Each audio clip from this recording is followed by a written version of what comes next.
The next, punta tayo sa last two is the massive MIMO and beamforming. For massive MIMO and beamforming, so massive MIMO is seen as one of the key technologies for 5G with beamforming and spatial multiplexing. So this optimization is performed at different time scales, no? So just like adapting beam configurations and adapting policies like yung mga PRB usage. So let's break down, no? The MIMO first, no?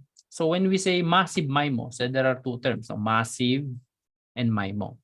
So let's go first sa MIMO. So pag sinabi nating, nagpa-play ba to? When we say MIMO, ayan. When we say MIMO, MIMO means multiple input, multiple output. So this is an antenna technology for wireless communications in which there is a multiple antennas used at both the source and the destination. So dati meron lang tayong one time na stream, okay, from transmitter to receiver and receiver to transmitter. So that is equivalent to one times one ng ating data transmission. Pero dahil sa algorithm at saka sa mathematical configurations ng MIMO, we have achieved na pwede nating gamitin siya na mag-transmit tayo ng times 2, times 4 ng original message natin. Okay, so nagiging efficiently, nagiging double yung ating transmission. So ito yung MIMO, no? Multiple input and then multiple output. And then when we talk about beamforming naman, so when we talk about beamforming, like for example ito, no? So, meron tayong electromagnetic energy, no? Meron tayong radiating antenna. Typical, meron tayong radiating element, magbubugay yung electromagnetic energy dyan. The more we add radiating element, the more narrower yung ating beam. Okay, so if you look at this, so the more elements that you add sa ating radiating element sa loob ng antenna, it becomes more directive. Dahil yan sa ating superposition na theorem, no? So meron tayong adding of signals and ano ba tawag doon? Kalimutan ko yung term.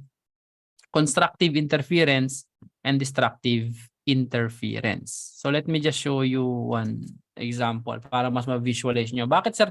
Kasi typical na tanong din to, no, ng mga students. Bakit kapag nagdadagdag tayo ng elements, numinipis yung beam width natin? Bakit gano'n? Sabihin natin, kasi gano'n. So let me just show you the example. No? Let me just check kung makikita ko yung simulator natin. Na pwede nyo rin magamit kapag if you want to teach massive MIMO in your school or university. So, okay, eto. Ayan. Magpa-play ba to? Let me just check. Where is it? Ito pala. Okay. Okay, so ito is the interactive simulations, no? Yan. So maganda itong mga to, waves. So tayo sa waves. Okay. So I'll share this to you, no, para at least nyo rin. Yan. Okay. So isang antenna, no? Just typical like this, no? Kasi yung electromagnetic energy or electromagnetic wave is just as same as in terms of the behavior, no? Same as our typical mga waves natin, no? Like na gumagamit ng mga physical medium. Ang difference lang ng electromagnetic wave is it can travel through vacuum. But yung other waves natin is it needs yung mga physical medium, like for example water, air, no? Like for example yung sound waves natin, no? Yan. Kailangan yan mayroong mga physical medium . Pero yung electromagnetic wave, it can travel through vacuum. Kaya nga kahit sa outer space nakakakuha tayo ng signal. Okay? So if it's a wave, so let's see a typical example. So kung merong disturbance, no, nangyari, so there is a changing changing of values from up or negative, no? Up and down. So if you look at the signal level here, okay, you can see, no, ito yung ating pinaka sine wave. Kung makikita yung sine wave natin. So there is a cycle, no, of changing values or energy levels, no. Yan. So water level naman yung titingnan natin. So sa bawat sa bawat point. Okay, so typical ganyan din yung nangyayari sa electromagnetic energy natin. It creates this kind of EM waves, electromagnetic waves. So when we put an omnidirectional antenna, it looks like this. Okay, it looks like this. Omnidirectional, no? Hindi lang kasi nasama yung kabila pero it's omnidirectional antenna. Okay? So, dagdagan natin yung frequency. The more frequencies we have, so tataasan natin yung frequency. So meaning yung flow ng water would be high, and you can see the frequency becomes high, no? And then nagiging yung wavelength natin. Mas lumiliit yung wavelength natin. Okay, so yun yung C over F. Lambda is equals to C over F. Okay, taasan natin yung amplitude. So ang mangyari is tataas yung amplitude niya, no? So mas tumaas yung signal level natin. Okay, so ganun lang yung pinaka basic ng wave. And then what will happen is if we use the side view, yan, ganyan naman nangyayari sa side view, no? Yan. So you can see the disturbance. Now let's look at the interference, the constructive and destructive interference. So we will put two radiator antenna elements. Okay. Consider this as antenna element. So ito yung antenna element natin, number 1. So ganito ang nangyayari sa kanya. So if we are using omnidirectional antenna, we are only radiating electromagnetic waves all around. So omni, so meaning in all directions. Once we disturb this kind of instance, we can use another radiating element with different phase, okay, meaning yung delay and different amplitude. Look what will happen if we add another radiating element. Okay. Okay. So there is what we call the superposition concept. So there is a cancellation, okay, of wave if nagbanggaan sila na magkaiba yung phase, and there is a reinforcement. Okay? You can see here, let's check, no? I-analyze natin. Itong area na to, no? You can see itong area na to. You can see, no? Mas mataas ito. Tumataas at bumababa yung dip niya. So when two waves collide at a certain point, if they have the same phase, it will add up their amplitude. If they have different phase, they will subtract. Okay? That's why nakita niyo dyan, meron tayong wave sa tumataas and then bumababa. And then if you look at the wave here, almost canceled. Nakita niyo ba? Almost canceled na siya. Okay, almost canceled na to. Teka, mas hindi na. Okay, yan. Almost canceled na yan. So this is the main principle used in the beamforming. Okay, hold on na. Mayroon tayong kasama dito. Pa-mute lang po. Yan. So this is the main concept of the beamforming. We add more antenna elements, no? Nag-a-add tayo ng antenna elements like this water faucet na yan. So nag-a-add tayo ng antenna elements so that our beam could be directed, no? Could be directed with the high directivity. Mas numipis yung beam natin. Nakita niyo ba? Mas numipis yung beam natin. Nakita niyo ba? Are you getting my point? Hello? Andiyan pa ba kayo? Okay. So ganito yung beamforming, no? So whenever I explain this to my students, lalo na kapag kapag mga beginners sa RF, minsan kasi mahirap ma-visualize, no? Basta bakit kapag nag-iisa yung beam is ayan. So ganito yung nangyayari doon. Okay? So the more elements that we put in our antennas, the more directive it became, no? And then mas tumataas yung gain natin. Nakita niyo naman tumaas yung amplitude natin. Okay? Okay. So that's the main point, no, nung beam natin. And also, once you have this number of beams, actually you can steer. You can steer the beam, no? Kapag binabago natin yung input signals and phase value. Let's try, no? Tingnan natin. Let's try. Let's try to steer the beam. Okay? Hindi ko na alam kung pwede dito. No? Tingnan natin. No? Okay. So what will happen is we will change the frequency. Okay? We will change the frequency. Okay? Actually, you cannot set the frequency separately. Ano? Yan. Yan. Okay, nagkaroon tayo ng konting delay. So nakita nyo ba yung ating yung ating site ano nangyari sa kanya no? Mas lumipis yung beam niya no, mas naging ilan. Naging ilan ng beam natin, nakita nyo? Naging ilan? From one major beam kanina, nagkaroon tayo ng visible 3 beams no. 3. Okay, so this is just a typical example lang no nung ano yung physics na nangyayari with that electromagnetic wave. So same thing happens also sa sa mga physical waves natin. Same thing also happens in the electromagnetic wave. And also if you just change the separation ng ating mga antenna elements, okay? It will have a different result na makukita natin. Okay? So you can see no? Separate yung antenna elements natin. Hiniwalay ko yung separation. So mas marami tayong beam.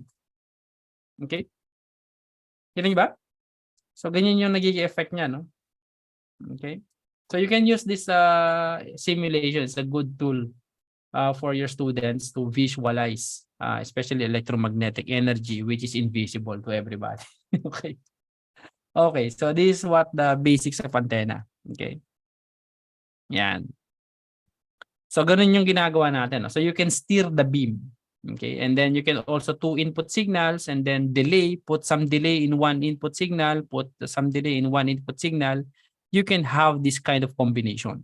Okay, so the more inputs that you have, you can also use 2 beams or 1 beam, 2 beams, and then 4 beams. But of course, you are limited to the output power of your radio. Okay, so this is how the beamforming is working. And why do we need to have beamforming? Yeah. Bakit ba kailangan natin ng beamforming? Bakit gusto nating itutok sa subscriber yung ating mga beams, no? Yung ating mga antenna beams? Because we want to improve their quality.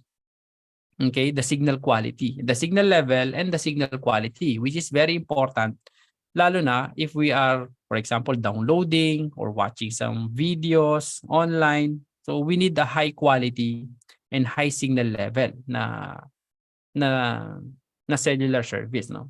So like for example, no, kanina nakita natin, you have one signal, one radiating element lang. You can see here, no? Yung ating receive power is mahina, no? Almost ganito lang yung signal level natin. Ano pala to, no? Loss, no? Mas mahina yung loss natin. Mas ba to? Path loss, no? Yan. So mahina yung loss natin, ano? Yan. So kapag dinadagdagan natin yung mga antenna elements natin, mas nagiging directive tayo. Okay, mas nagiging directive. So tumataas yung ating receive signal level diyan. Okay? And then the more na tinataasan natin 'yan, okay? The more na nagiging narrower yung ating beam, tumataas yung signal level at tumataas yung quality. Bakit tumataas yung quality? So let me go back sa ating signal level. Okay. Ito tayo kanina, di ba? So ito yung signal level natin kanina. So I will just change this into different quality. Ayan. Carrier to interference ratio. Okay? So we will just check, no? Ano yung magiging signal level natin. So meaning kapag kulay blue is maganda yung quality. And then ito, and then gawin natin tong red. Ganyan kulay. Okay, so let's predict. Tingnan natin. Ayan. Okay. So you can see here, no, yung areas na mataas yung quality ng signal is saan? Yung mataas yung signal quality is yung nasa main beam. Okay? Nasa main beam. Ito kasi hindi masyadong accurate yung clutter, no? Nasa main beam. Okay? Nandito. Once na meron ka nasa overlapping, okay? Kapag kami mga overlapping dyan, so humihina yung quality. Ibig sabihin, mataas ang signal level, okay, maganda, full bar. Pero bumababa yung quality mo. So pag bumababa yung quality mo, ibig sabihin, malakas lang yung naririnig mo signal pero maraming interference. Essentially, kung maraming interference, ano mangyari? Like for example, meron tayong kausap, no? Maganda naman yung boses niya, malakas yung boses niya, and then suddenly may nagpatugtog ng malakas. Kahit na malakas yung boses niya, hindi mo pa rin siya marinig. So it suffers the quality of the radio environment. Okay? So kaya ang ginagawa ng beamforming is to steer the beam, no? To narrow down the beam. Pinapanipis niya yung beam natin para yung overlapping ng interference is hindi malaki.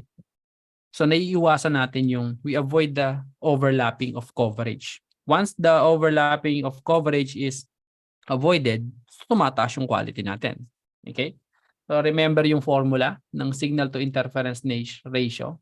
So anong formula ng signal to interference ratio? Di ba SINR yan? SINR. So ibig sabihin yan, signal over noise plus interference. Gets? So the higher the signal to noise ratio, meaning mababa yung interference ko. Okay, so let's for example, given na yung noise, no? Interference mababa. Ano ba yung interference, sir? Interference, for example, nandito ako sa site na to. Ang interference ko is ito ko, pati itong mga to. Interference ko yan. Okay? Like for example, lagyan natin ng value. Lagyan natin ng value no 1. Tapos lagyan natin ng value na for example lang is 0.5, 0.5, 0.4 or 0.5 tapos 0.5. Yan.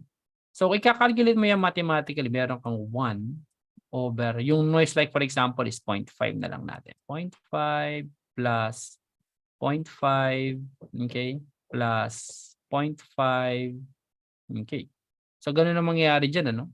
So essentially magkakaroon ka ng 1 over 1.5. So ang signal to noise ratio mo, mababa na, no? Mababa na yung signal to noise ratio mo, malaki na yung denominator mo. Just imagine wala to. Wala kang interference. Wala to, wala to. So mangyari naman sa iyo is 1 divided by 0.5. So mataas yung ano mo, signal to noise ratio mo. Ibig sabihin, maganda yung quality mo. Ang problema sa RF engineering is that you cannot do it na isa lang yung cell site mo. Mako-congest naman yan. You need other cell sites to help you on the capacity. But adding more cell sites will increase interference in the system. Okay? So you just need to balance these three. Okay? You have to balance the coverage, the capacity, and also the quality. So this is the triangle of radio network planning. And of course, meron sa gitna yan. Meron pang isa yan sa gitna. Cost. Okay? So meron sa in terms of technical, itong tiyaring natin. Coverage, capacity, and quality. And then cost. Okay? Ayan. Ito yung ating ito yung sa beamforming. Bakit kailangan natin ng beamforming? No? Just saying, bakit natin kailangan yung beamforming? Okay. So alam na natin bakit kailangan ng beamforming. So mas tumataas yan. And then in terms of the area throughput, okay, so when we calculate the area throughput, we use the Shannon's capacity theorem. So sinasabi ni Shannon, the more channels that we have, okay, more channels we have, the more cells, and then the bigger the bandwidth multiplied by the logarithm of the signal to noise ratio, meaning mas mababa yung interference over the signal, you will have a high capacity system. Ano yung sabihin nun? Lakihan mo yung bandwidth, kumuha tayo ng system with higher bandwidth, like 20 megahertz above, damihan natin yung number of cell site, pero pagandahin natin yung spectral efficiency. Para gumanda yung spectral efficiency, we need to have good signal to noise ratio. Okay? Coverage, capacity, quality. Okay, so we need to have this area throughput definition. Okay? So the beamforming is necessary for us to improve the spectral efficiency. Okay, and then the MIMO is needed for us to multiply the number of streams that we can have. So there are benefits of MIMO. So we have the diversity gain. Okay, so the diversity gain reduces the impact of fading when the fades on each propagation path are uncorrelated. So nag-improve yung fading na natin, yung ating diversity. Array gain, so mas tumataas yung ating gain dahil marami tayong antenna arrays. So tumataas yung beam natin, antenna gains natin. Ang tawag natin is array gain. And spatial multiplexing gain increases. So since nagkakahiwalay na tayo ng beams, so we have this what we call the spatial multiplexing. So kapag ang mga users natin is located separately or geographically separated, so we call it the spatial multiplexing. Okay? So marami lang drawbacks ang MIMO. So the drawbacks of MIMO, it requires additional processing at both transmitter and receiver, okay, because mas complicated yung kanyang system. It requires additional signaling in terms of the feedback from the receiver and the resource allocation. It also, syempre, additional power amplifiers and transmitters and additional receiver path and additional antenna elements at both the transmitter and receiver. So yun lang yung mga technical difficulties. Kaya mahal, no, ang implementation ng massive MIMO. And then you will also hear about the single user and multi-user MIMO. Single user and multi-user means like this, no? Single user is just like one beam. Okay, isang beam lang siya, and then all of the subscribers are sharing the resources of one beam and one resource. For example, meron kong 100 dito, 50, 50. Unlike the multi-user MIMO powered by beamforming, kaya sa tinawag na multi-user, no, MIMO, massive MIMO, no. So every beam can be configured as 2x2 MIMO or 4x4 MIMO. Ito is 4x4 MIMO or 2x2 MIMO, isang beam lang. But here you have separate two beams with 2x2 MIMO and then 2x2 MIMO rin. Separately, separate resources. So that's why one UE can have, for example, 100% of the resources, and then other UE is able to get also 100% of the resources because you have utilized or maximized the spatial separation of these two UE and also use the technology of beamforming. Okay, kasi nga mas numipis yung beam natin, no? Mas marami tayo na gamit na na frequency. Pwede natin i-reuse yung mga frequencies na yan sa different beams. Okay? So ito yung pagkakaiba ng single user and multi-user MIMO. Okay? So pagkakaiba lang, ito yung mga non-beamforming. So typical na isang buga lang. Pero mga massive MIMO beamforming, marami tayong beams. No? Yeah, marami tayong beams. And then you can reuse yung mga resources natin to other beams. Kaya mas nagiging efficient, no, yung paggamit natin. And then how do we implement massive MIMO? Massive MIMO, when you look at it, we have, like, for example, you can hear about 64T-RX, no? 64T, 64R, 32T, 32R. So it only knows how many transceivers are there in the radio, in the antenna, active antenna unit. So when you look at this 64T, 64R, typical, there is 192 antenna elements. Ganyan kadami. Why? Because we want to make it more directive, di ba? As we saw in the previous simulation, yung falling, yung sa faucet natin, yung dripping water natin. So you need these antenna elements to have the combination to form different kinds of beams. Okay? So you can also create, like, for example, pwede kong pagsama-samahin itong mga beams na to para magkaroon ako ng isang beam papunta dito. pwede kong pagsama-samahin itong beams na to. So, para magkaroon ako ng beam dito. Itong mga antenna elements na to para magkaroon ako ng beam dito. Okay? So, ganun yung pinaka-concept no, ng massive MIMO antenna. So, that's why you need a lot of antenna elements sa loob. Now, if you will require around 192 antenna elements, and in terms of the physics, the separation requirement of each antenna element must be, teka lang, no? Basta doble to. Lambda lang to, no? Wala to.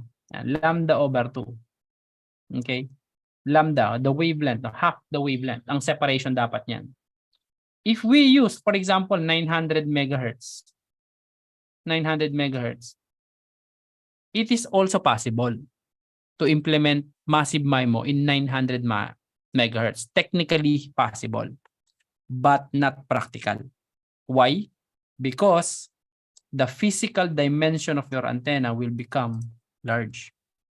Di ba? Kasi ang dami mo, kunyari 192 elements.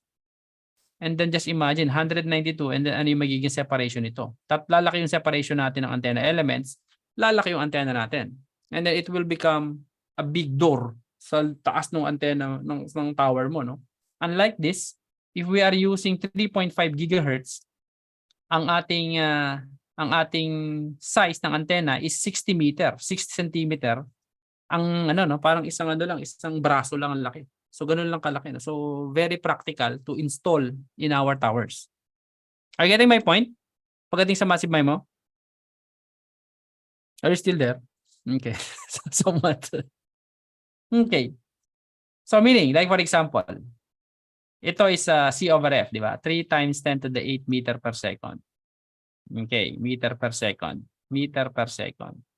The frequency, palitan natin to ng 900 megahertz. Okay, 9 times 10 to the 9. Okay, so what will be the lambda? Your lambda would be, how many? 1, 2, 3. 33? 33 centimeters, no? Tama ba ako? 1, 2, 3. 33 centimeters ba? Just correct me, no, if I'm wrong. So, mas malaki yung ano mo, magiging antenna elements mo. Mas tataas to. And then meaning, yung physical length mo, hahaba. Hahaba itong 60 centimeter. More than 2 meters ang mangyayari sa'yo. Ayan. So, more than 2 meters ang mangyayari sa'yo. Okay? So, mas lalaki yung antenna mo kapag ka 900 megahertz. Okay? Ayan. Okay. So, going back to the application of massive MIMO, of Open RAN in the massive MIMO. So, we have different beams, right? So, we have different beams in massive MIMO. Okay? We have different beams in massive MIMO. So, each beam is pointing to different subscribers. So, how do we manage this beam? So, there are 2 ways in managing this beam. No? There is what we call the SRS, the sounding reference based beamforming, and the grid of beams. Okay. So the sounding reference based beamforming is simply like this, no? Pinapakinggan ng ating base station kung saan nanggagaling yung mga signal level from the uplink, and then they estimate. It calculates the location of the UE based on the uplink transmission coming from the UE. Okay, so it calculates here. So it's a complicated calculation. However, in the downlink secondary synchronization signal block measurement, the UE only transmit to the G node B what signal level, no, yung nare-receive niya per beam.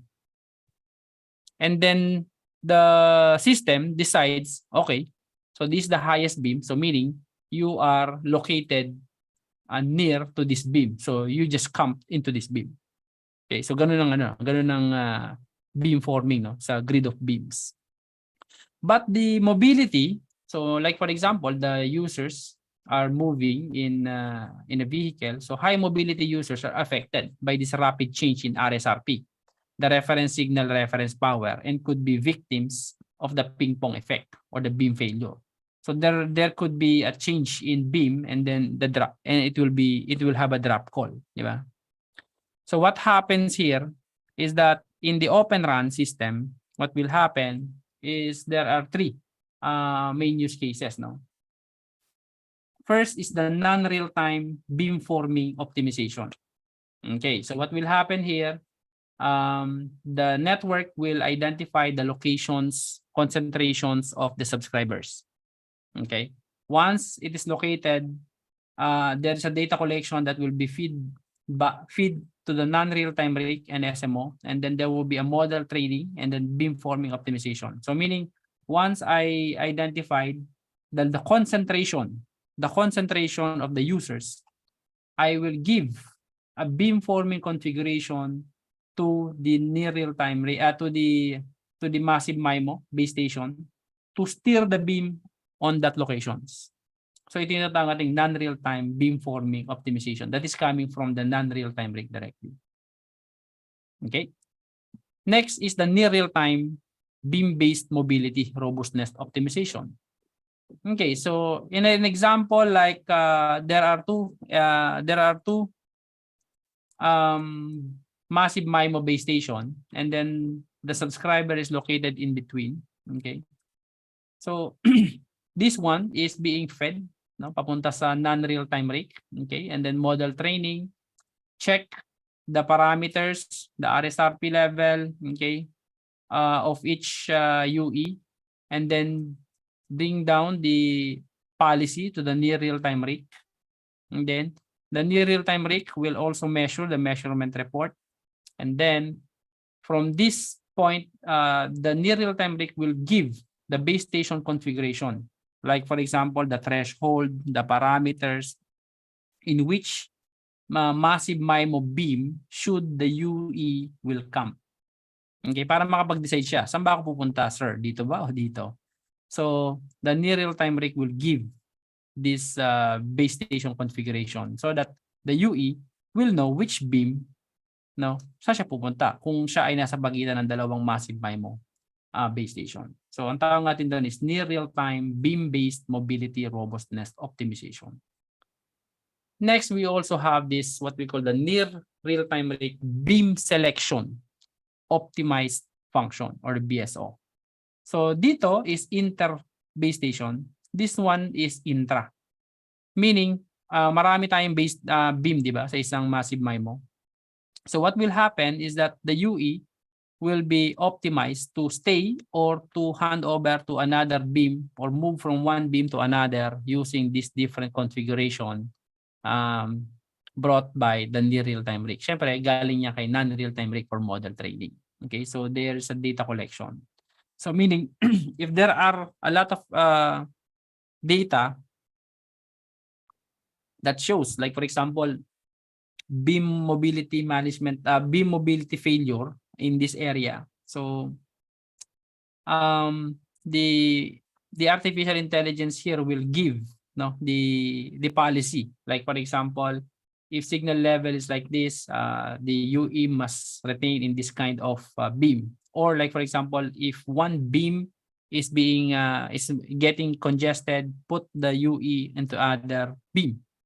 So it will be done by the near real-time rake to have the model interference. Okay, so check the interference in the other side, what causing the low throughput in other UEs, and then what's causing the beam failure. And then it will go, it will send out the base station configuration para ma-optimize natin yung ating parameters and threshold for each beam. No? Ayan, ganito yung tatawag nating near real-time beam selection optimization function. Okay? So that's the massive MIMO beamforming optimization in Open RAN. When you look at the application, like for example, when you're doing a drive test, like what I shown you last time. So this coming from Rodenswartz. So if you have, like for example, this one is a sample of 6 beams. So when you're doing a drive test, you can see here different values. You can see the PCI, the physical channel identifier, which cell, and then which SSB, okay, synchronization signal block is using. So anong beam ang nagsaserve sa'yo. So ito yung isa sa mga nakikita natin sa mga drive testers. And the vendors like, for example, Mavenir also producing this kind of active antenna units. The one that we have guessed last week, last 2 weeks ago. So that's coming from Mavenir. So they have this suite of ORAN compliant radios. So you also have these active antenna units. So when you see AAUs, active antenna units, so these are typical massive MIMO antennas. Okay, so the radio and the antenna unit is combined in one form factor. Okay, so these are examples of massive MIMO antenna active unit. Okay, so that's for the beamforming, for the massive MIMO and beamforming. And the last one is the flight-based, flight-based dynamic UAV resource allocation. Okay, so when we say UAV, so the UAV is a small aircraft, no? So it's an unmanned aircraft vehicle. So it can be a small aircraft, balloon, or drone, or remotely controlled or pre-programmed. So there's a different applications in military, surveillance, search and rescue, and nowadays it's telecommunications. So the classification is based on the altitude and the type. So when we check the classifications, so there's a high altitude platform station, or the HAPS. We have the HAPS. Okay. This is 7 kilometers to 20 kilometers above the ground. Okay, so this is more costly. We also have these low altitude platforms, tens of meters to, so we call it yung mga drones natin. Ano? Ito yun. Yan. And then yung drones natin could be fixed wing and could be a rotary wing. Yan. Okay. So ganito naman yung example ng HAPS or high altitude platform station. So this carries, this flies of around 20 kilometers and carries a G-node B or a cell site or radio on top. No? Ayun yung samples ng mga HAPS natin. Pinapalipad yan. And then it gives coverage to different areas. And the application is can be for emergency situations like yung mga cows natin dati. No? So right now, cow or the cell site on wheels, we deploy it, but it takes time. But if we could deploy a drone that could provide signal coverage as well, it's better. No? It can bring high capacity for temporary events like Olympic Games. No? If there's a need for additional capacity, we can just deploy it. Like what Qualcomm's LTE drone and AT&T and Absolute projects have done. No? We can also use this for data collections for ground devices like yung mga IoT devices natin. It can be used for delivery, for like used in Amazon, and global connectivity for poorly or areas poorly covered by terrestrial networks. So ang example pa dito is Google dun, no? But Google dun already closed last 2021 because of the business case failure. Hindi kumikita. Okay? So there's a different advantages of UAVs. So there is a high possibility of line of sight links. Okay? And adaptive altitude, no? Pwede natin itaas, pwede natin ibaba. And potential mobility, of course. So we can move one drone from one place to another. Okay, so kaya isa sa mga magagandang use cases na gagamitan ng Open RAN. And it's also simple infrastructure, low cost, and rapid deployment. So when we take a look at the unmanned traffic management for the UAV, it's something like this, no? So you have this UTM and then the non-real-time RIC, okay, and the near real-time RIC. So these are the available the components, no, that needs to that is involved in this use case of flight path based dynamic UAV resource allocation. Okay. So what will happen is that the operator will specify the trigger, conditions, or event detected. Just like what the threshold, no, and the parameters that we set. And then the application server sends the application data to the non-real-time rig.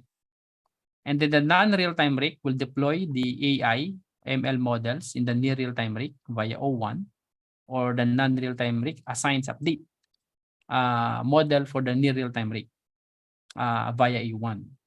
And then the step 3, non-real-time rig sends relevant policies, okay, intents and enrichment data to the near real-time rig, okay, over the A1 interface. And then the near real-time rig receives the relevant info from the non-real-time rig, and then interprets the policies and updates the AI models.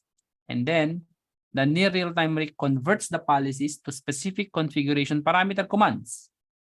And then it will send out, no, to the E2 nodes. And then the run executes the command to modify the configuration parameters, and then modify the configuration settings. And then if it ends, the operator specified trigger condition is satisfied. Okay, so post condition, so the non-real-time rig collects the relevant performance data to observe on the data transmission. So this is a typical scenario, no? So what will happen here is that, like for example, nagpapalipad tayo ng drones, no? Papalipad tayo ng drones. So since this is a policy-based, typical when we are trying to fly a drone, or we would like to deploy drones, there is a path. There is a path, right? And then if it's programmed to go into that path, okay? If it's programmed to go into that path, ibig sabihin, we need to ensure that there is a resource.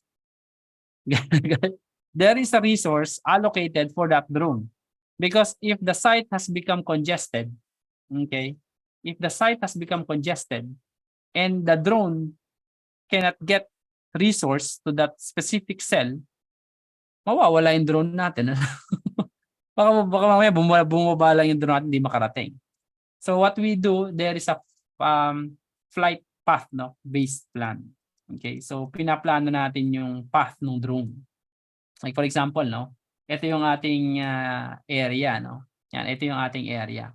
And then we have this flight path plan. Okay? So the non-real-time rig will check, no, the path and then the location of the drone. Okay? And then once we have that one, and then it will also check, mag-report itong mga to ng kanilang current resource allocation. And then during the arrival ng ating drone into a specific cell area, it will ensure na magkakaroon to ng enough resource to continue the connection, to have a continuous connection going to the network. So ito yung sinasabi nating flight ang tawag nga dito, ito yung tawag nating flight path based dynamic UAV resource allocation. So once na naka-alis na yung drone or naka-ano na yung drone sa atin, so pwede niya nang i-allocate yung mga resources sa ibang UE na naman. No? So it's just like para meron tayong QoS na binibigay sa mga drone. But this time, we identify yung path ng drone kung saan siya dadaan at ano yung mga cells na magsiserve sa kanya at a specific point in time. So dynamic pa rin yung allocation natin. Kaya sinatawag na dynamic allocation. So it considers yung location, real-time location ng drone, and then what resources it's needed for specific cell, from a specific cell or specific technology. Okay? So I think so we're just in time, no? So natapos natin yung ating topic for today. And the key learning points is the main goal of the European operators participating in the Open RAN Memorandum of Understanding is to direct and encourage the development of a non-fragmented Open RAN ecosystem and vendors' roadmaps, while ensuring that Open RAN achieves parity with best-in-class conventional RAN technologies. And the use case that makes use of the ORAN architecture and exemplifies its special advantages is called the ORAN use cases. Okay. and the ability to use machine learning systems and artificial intelligence back-end modules to enable the network intelligence through open and standardized interfaces in a multi-vendor network is one of the key advantages of ORAN architecture. So there are two phases of ORAN use cases, phase 1 and phase 2. And what we have discussed so far is under the phase 1 is the traffic steering, the QoS-based resource optimization, and the massive MIMO optimization. And under phase 2 is the run sharing and the flight path-based dynamic UAV resource allocation. So you can check all of these resources in these links. So I put it here. So once you check it, and you can also have some further studies and readings about Open RAN. Okay, and that's it for today. So if you have some questions or clarifications, we still have, I think, although we reached 12:02 na. So, but if you have some questions, we can proceed with the question and answer. Okay. By the way, no, meron tayong sagutan natin ulit yung ating yung before nating sagot. May dalawa tayong attendance. Isang attendance coming from USAID. So, nire-require lang kami ng USAID na magkaroon tayo ng attendance form. Aside from the from the DICT. So, meron tayong attendance form. Ito lang. Makita 'yun. Ito yung attendance form ng USAID. Just lang, maikli lang naman yata. And then aside from of course from the DICT. And of course, would like to, hindi pa naman ito yung huli natin pagkikita, but I would like to invite you also sa Facebook page ni Open RAN, Asia Open RAN, for supportahan niyo lang siya. Si Asia Open RAN. Please like and follow the Asia Open RAN Academy. No, para sa natin. Ayan, sinend na rin ni Sir yung ating attendance. Yan, thank you po, Sir. Sinama na rin pala ni Sir. Yan. Okay. Ano yata yun, ilagay mo, Sir, yung interference, yung simulator sa USAID attendance. Pero meron tayong curious question from Sir Edgar. Curious question, Sir, yung VoLTE po ba din ng downlink and uplink speed or signal only? Yung VoLTE po ba need ng downlink and uplink speed or signal only of LTE? Si VoLTE kasi, Sir, is a functionality ni LTE. So VoLTE is a voice over LTE for everybody's information. So si VoLTE is a functionality to make a voice call inside the LTE technology. So meron kasi tayong tatlong paraan para makagawa ng voice call sa LTE. Meron tayong VoLTE o voice over LTE, meron tayong CS fallback, which is we go to the lower technologies like 2G and 3G, and meron tayong over the top applications like Viber, Messenger, no? Yan. So si VoLTE, when we implement VoLTE, so kinakailangan ng feature activation ng VoLTE, and then kinakailangan meron tayong IMS, yung IP Multimedia Subsystem. So yun yung mag-cater ng ating VoLTE call. So sa radio access network, it requires physical resources. Kailangan nyo, Sir. Kailangan nyo sa downlink and the uplink. When you say speed resources, dapat po yun. Kailangan pa rin natin ng downlink and uplink resource blocks para i-handle yung VoLTE. So, typical rin po yan. Kailangan din po yan ng uplink and downlink resources. Okay? Any more questions? Wala pala akong video. Kanina pa pala ako walang video. Sorry. Okay. Ayan, thank you so much po, sir. Ayun po, now, nandito na po tayo sa question and answer portion. Kung meron po kayong mga question, wag po kayong mahiya kay sir, habang nandito pa sa sir to answer our questions. Thank you, sir. And then don't forget, sa January, if you want to get a certification of Open RAN, just prepare for it. January mangyayari yon. So, yung mga resources na binibigyan namin sa you can read more about it. So, and then you can also join yung mga weekly sessions ni Asia Open RAN every Saturday, 6 p.m. to 7 p.m. And mamaya meron tayong session. Ano naman, no? Women in 5G. Sa taga Samsung yung magiging ano natin, magiging guest speaker natin. Ang kanyang pangalan ay si Ma'am Patricia Dolores Soriano, coming from Samsung Research of the Philippines. So I think siya yata yung first time na maririnig yung magkasalita about 5G, no? Na babae. Mostly mga speakers na nakikita nyo isa na, no? Mga lalaki. Okay? So if you're interested to learn more, so yeah, punta kayo dun sa Asia Open RAN Academy. So please like and share yung ating yung ating Facebook page. So far medyo pa yung yung ating website. Under development pa. And yung ating Rakuten learning management system magiging available din yan siguro by siguro December or January. So once naging na finalize na yan, we will formalize na yung ating ating process or procedure sa pag-aaral ng Open RAN. Kasi ibig sabihin makaka-access nyo na yung learning management system, kakaroon na kayo ng account doon, so pwede na kayo mag-exam doon, pwede na rin kayo magkumuha ng final exam doon, and then graded na yon. Ibig sabihin, you will not get any certification or certificate if you will not do all the learning activities there. So ito mga ginawa nating pilot testings with DICT. So thank you very much sa DICT nga pala for accommodating our sessions and assisting us in giving you some CPD points, di ba? Ayan, so be prepared, no? Sa future. So Open RAN, sabi niya, is the future of the Open Radio Access Network.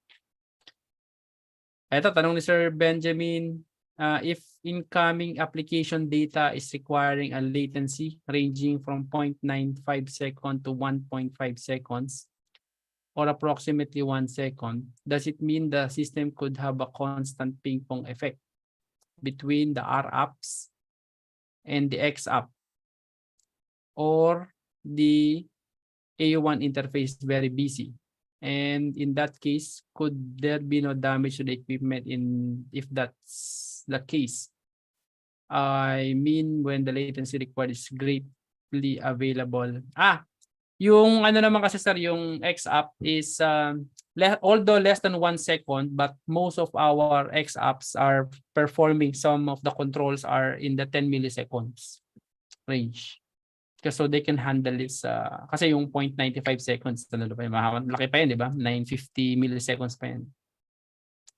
So ang pinaka shortest doon is nasa 10 milliseconds. Hindi lang kasi nasama dito yung mga shortest period of feedback and control mechanism. So 10 milliseconds yung pinaka basic.